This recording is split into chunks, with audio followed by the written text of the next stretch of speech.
म्हणजे काय ते टाळता येत नाही.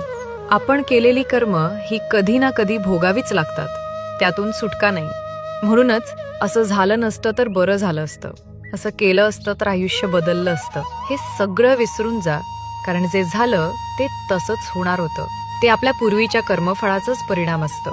कंसाचा वध केल्यानंतर जेव्हा श्रीकृष्णाने वासुदेव देवकीची कारागृहातून सुटका केली, तेव्हा देवकी भावुक होऊन म्हणाली, कृष्णा, तू स्वतः परमेश्वर आहेस ना, तर मग तू कधीही कंसाचा वध करून आमची सुटका करू शकत होतास. मग 14 वर्ष आमचं दुःख का वाढवलंस? यावर श्रीकृष्ण हसून म्हणाले, माते, गेल्या जन्मी तू मला 14 वर्ष वनवासात का पाठवलं होतंस? देवकी चकित झाली. ती म्हणाली, मी तुला वनवासात कधी पाठवलं? हे काय बोलतोयस? श्रीकृष्ण पुन्हा म्हणाले, माते, तुला आठवत नाही कारण ती घटना गत जन्मातील आहे. त्या जन्मी तू कैकई होतीस आणि तुझ्याच इच्छेमुळे मला 14 वर्ष वनवासाला जावं लागलं होतं.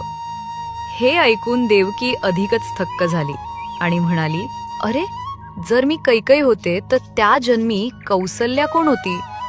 श्रीकृष्ण मंद स्मित करून म्हणाले, माते, त्या जन्मीची कौसल्या म्हणजेच या जन्मीची माता यशोदा, जिला त्या जन्मी 14 वर्ष पुत्रप्रेमाला मुकावं लागलं